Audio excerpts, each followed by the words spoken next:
aqui algumas delas, né? A Bíblia diz que Deus habita no meio dos louvores, aleluia. Deus habita no meio dos louvores. Quando você vem louvar e adorar, você recebe a bênção porque você está na presença de Deus. Não, mas eu faço meu culto em casa, meu, está errado. Tem que fazer o culto em casa, mas tem que vir na casa de Deus, adorar a Deus, amém, irmãos? Outra coisa, Jesus orou em João 17 pela comunhão da igreja. A ceia representa essa comunhão, irmãos. Quando eu participo da ceia, eu tenho parte com Jesus. Se eu não participo, não tenho parte com Jesus. E a comunhão da ceia simboliza a comunhão do corpo, diz em Coríntios 10. A comunhão do pão é a comunhão do corpo de Cristo, a igreja, aleluia. Então quando nós vamos comungar, eu não posso só vir na ceia, porque só vou na ceia. Só vai na ceia, então se não tem comunhão com os irmãos, como é que você vai participar da ceia? Você está mentindo. É uma falsidade isso, né? Nós temos que estar ali comungando, né, irmãos? E em Romanos 10, 17 diz assim: a fé vem pelo ouvir, o ouvir da palavra de Deus. Aleluia!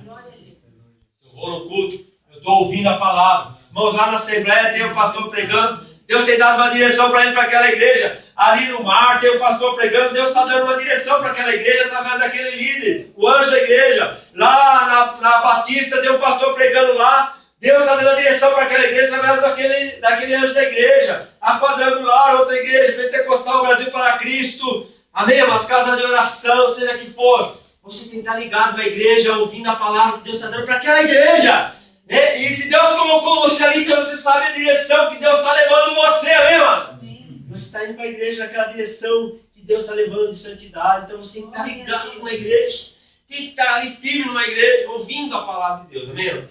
Então são esses elementos. E por último, a terceira fase, o terceiro estágio da santificação, que nele não existe pecado em Jesus.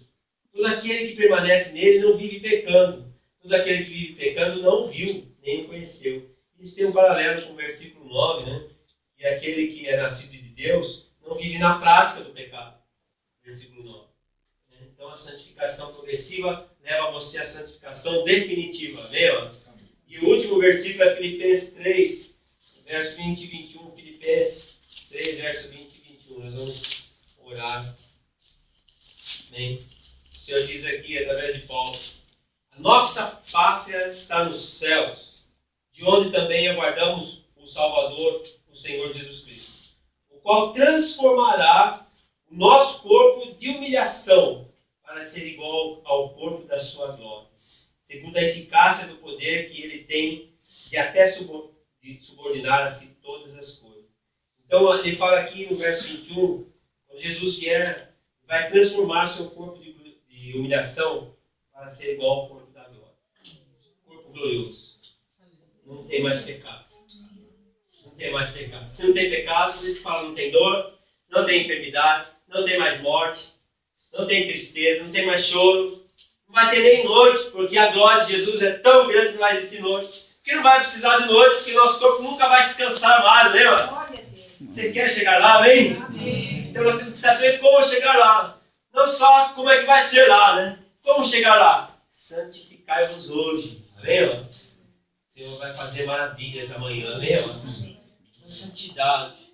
Uma igreja que sobe é a igreja que é santa, amém, irmãos? A igreja pode ter o tempo que tiver, equipe de louvores que tiver, pode ter dinheiro que tiver, pode ter multidões. E Jesus fala assim: em nome de que estás vivo, mas estás morto. Nós vamos estudar isso aí no Apocalipse, na escola dominical, né? É muito forte esse estudo, né? Hoje foi mais fácil, um estudo assim, tranquilo, né?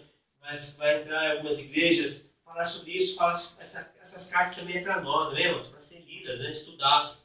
Então, olha, irmãos, santificar-se, santidade, também ser separado. Se o diabo vier com as suas blandícias, com as suas sugestões, com os seus assédios, você fala assim: eu sou de Jesus agora, aleluia. Eu tenho a promessa da vida eterna.